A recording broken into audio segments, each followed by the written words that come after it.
Welcome to Heidi Relationships. Today, we'll read some more stories from Reddit. But before we start, I would really appreciate if you could subscribe to the channel, like the video if you enjoyed it, and maybe leave a comment down below. That would help the channel a lot. Thank you very much in advance.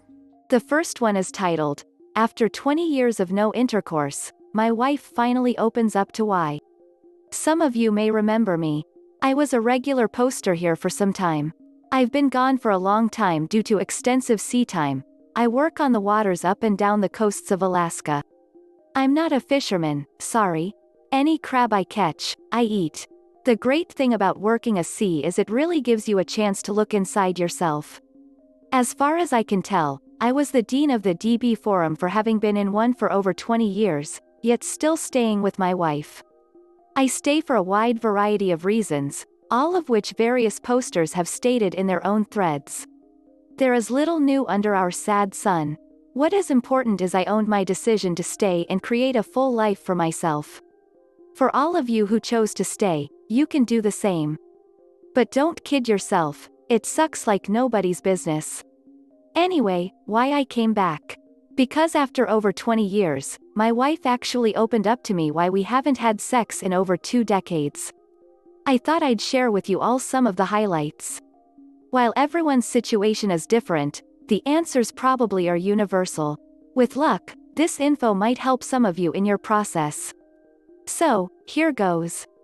1. Intercourse is for attracting and landing a mate. Then for reproduction. It's not a lifetime obligation. 2. There is too much pressure to do intercourse, right? Better to not do it at all. 3. Yes, she knew it hurt me, but she was sure I would stay. Therefore, why engage in the argument? Especially since it might lead to some kind of intercourse. Easier to say and do nothing. 4. Her identity didn't stem from her genitals.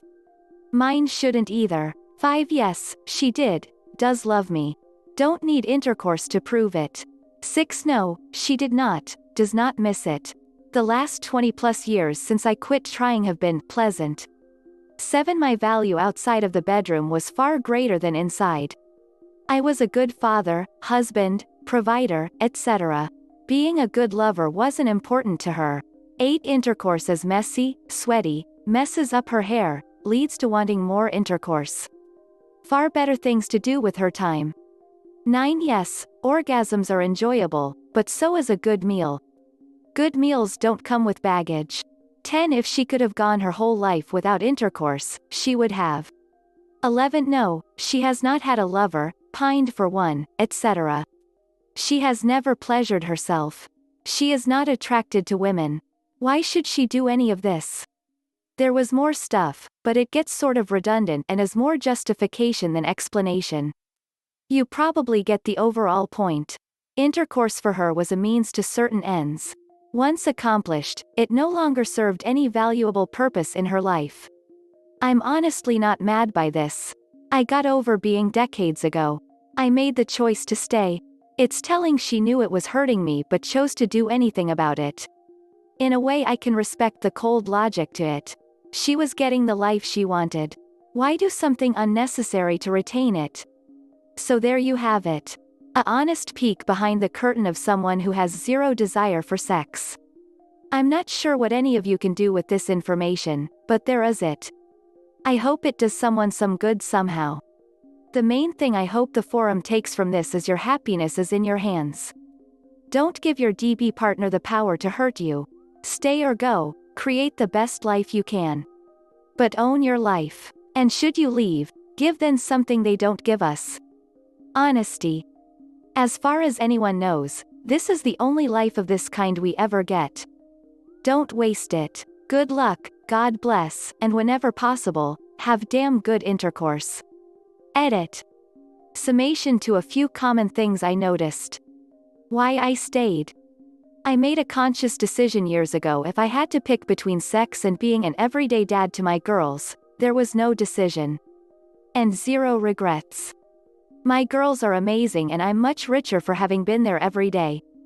Far more than I would have been by occasional mechanical, starfish sex. Or having not been there each day. I'm Catholic. My vows are sacred to me. This is not a sufficient reason to break them. I'm confident in the next life balance will occur. I know for those of you who aren't particularly religious, it doesn't make sense. Please accept for me it's huge. I wouldn't go outside my marriage if I could. At this point, if you reach it, a truce of sorts sets in. You know each other, count on each other, and your lives are incredibly intertwined. I'm in my 60s and not anxious to have to start my fiscal life all over again. Do we love each other? Yes, but not in the white-hot passion of younger people. I genuinely believe she loves me. And despite it all, I love her. I have no idea why she is the way she is. Sexually, therapy was never on the table. She flatly refused, but I truly believe she gave me all she had. Sexually, there just wasn't all that much to start with. The old standby is true. Otherwise, she's a wonderful woman. Did I miss some red flags? Of course. We all do. None of us would choose this. Would I have married her if I knew this was coming? Honestly, I don't think about it. Nothing good comes of it, and I'm about building the best life I can with the time ahead. It's like asking yourself, if you could be a tree, what kind of tree would you be? Unless you are Harry Potter, it's not going to happen, so let it be. Regret? To this day she still won't answer if she wants a formal end to our sex life. And I asked dozens of times before I chose to move on.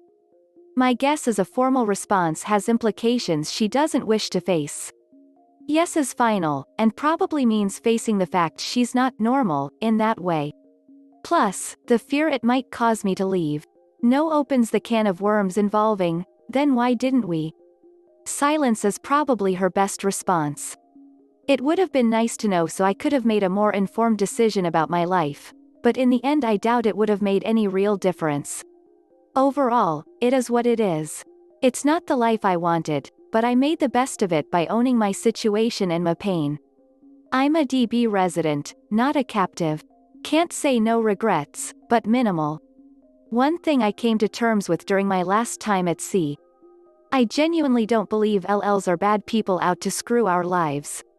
Something is missing inside them, and it manifests here. I doubt anyone would choose to be LL. Be hurt, be mad, but don't be angry with them. To me, it's the same as if they were tragically injured and left unable to have sex. Most of us wouldn't abandon the people we love over something like that. Not their fault.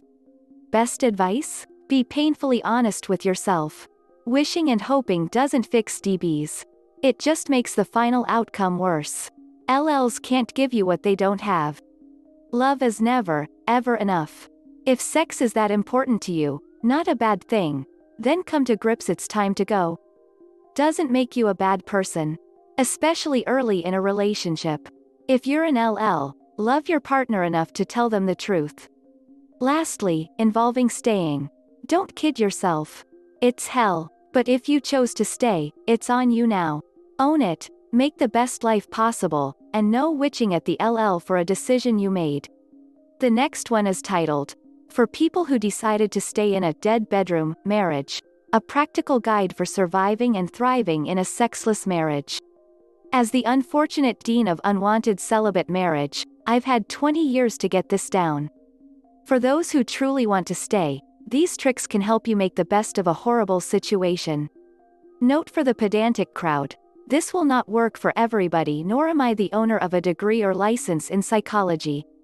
Just someone with far more experience than any person should have.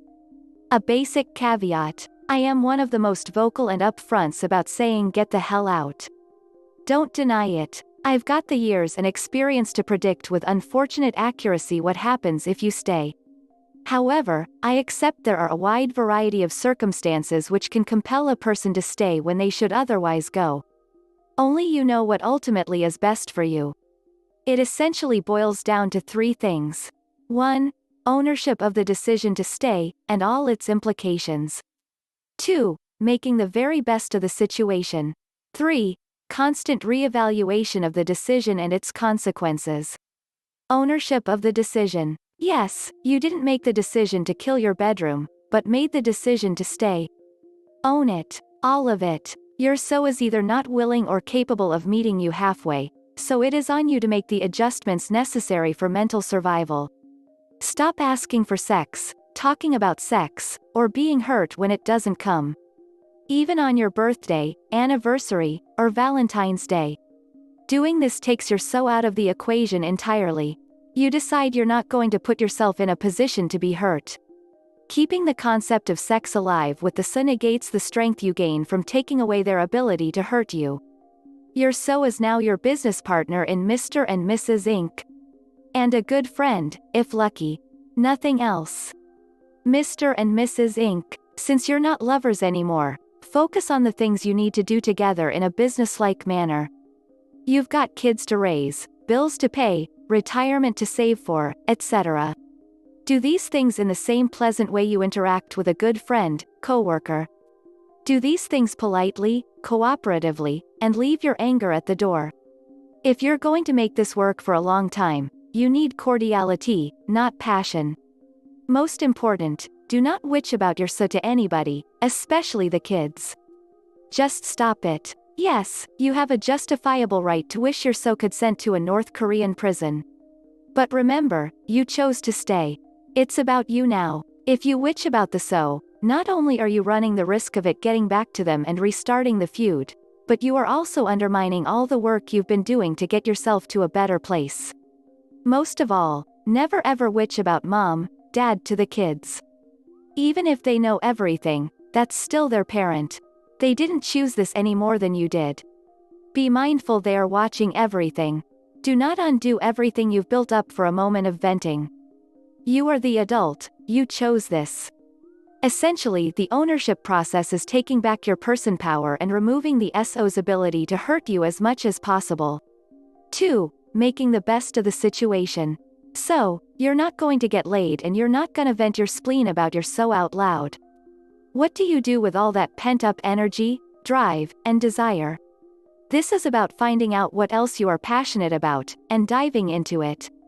For me it was being dad and doing volunteer work, with a large drop of recommitting myself to my faith. Only you know what motivates you. Habitat? United Way? PTA? Going back to school? The list is nearly endless with way you can do. The one thing you can't do is sit around and stew over the sex you don't get. You can be amazed at the things you can accomplish in your life once you let go of the anger and frustration. You can become a better person and be a positive force in your community. It's not as good as mind-blowing sex, but you chose to take that off the table. This is door number 2. And even if you were getting occasional mind-blowing sex, the reward of this will occur much more often in your life. A side piece. I'm not a big believer in affairs, since they come with a nasty risk-reward ratio. The chances of getting caught, the expense, the time away from the kids, the risk of getting emotionally involved outweigh the rewards of occasional sex. You chose to stay for a specific set of reasons. Be careful not to risk them chasing tail. As for open marriages, don't even bother. I'm not a fan, and from everything I've seen, heard, they only work when the relationship is ultra-high functioning. The fact you have made the choice you did is proof your relationship isn't. If you do choose to have a side piece, recommend keeping it as far away as possible from your daily life. Nobody the so knows, no close coworker, nobody from the kids' school, etc. Keep it as insular as possible. Don't accidentally undo all the things you've accomplished so far. 3. Constant reevaluation. This is vital. Your relationship and circumstances with your so will always be in flux. What was concrete last year could be Play-Doh today. The 2 most common reasons I encounter for staying are the kids or lack of means to break out. The kids won't be there forever, and you have the ability to create the means for escape. At the end of the day, you chose to stay due to a set of circumstances which will change. Be ready to respond when they do. If you want to walk out the door the day the last kid goes to college, get your ducks in a tight row. If you get your bills paid and a nest egg ready, you're free to go at your convenience. Some of you may find without the friction of sex tearing at your relationship with your so, you become the best of friends who happen to live together. Whatever decision you make is valid, provided you are the one making it. You've spent way too much of this life letting life make decisions for you. Remember, at the end of the day it's about you are taking back the power and control of your life. It is not easy, there will be long sleepless nights, and the frustration is always there. But if you really want to, you can make it happen. In 99 out of 100 cases I still recommend getting the hell out. But if you're number 100, make it the best life it can be. A user in the comments said, "Great post. Hard to believe what an emotional little witch I've been. Mr. and Mrs. Inc. is great way to look at it. Also, that you for acknowledging and offering a clear explanation on how staying can be a viable option and not some depressing existence for you to wallow in. I say this often here, but I really do think the advice of leaving immediately just doesn't work for a lot of people.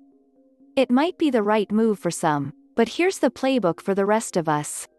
Another user said, "Thanks for writing this. Finally, a post with self-awareness. Taking responsibility for yourself and making your own decisions, taking the repercussions into account. Enough with the sob stories of trapped victims who have no way out.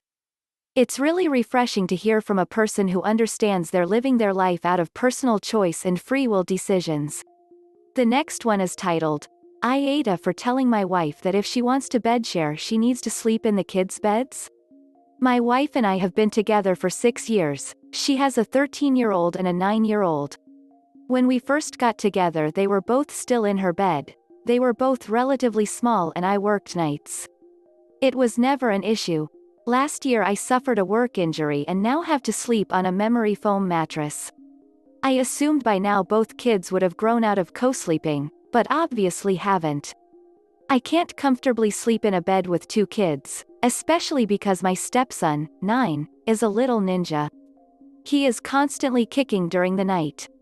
They will occasionally sleep in their own beds, but very rarely. My stepdaughter is a little better, but stepson will have meltdowns if we try and send him to his own bed. My wife doesn't believe we should force them out, which I understand, but I can't keep sleeping on the couch when they're in the bed. A couple days ago I blew up over it.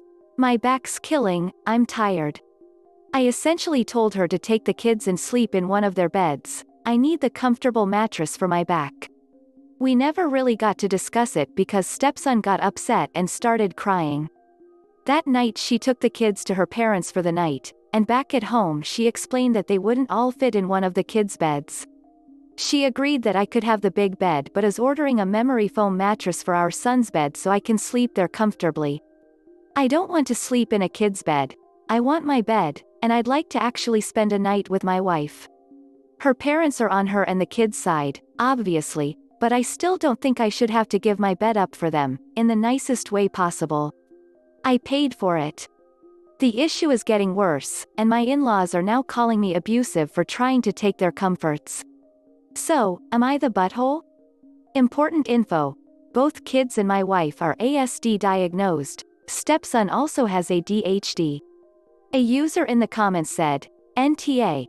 I also think it's problematic for your wife to expect you to sleep, night after night, with a teenage stepdaughter.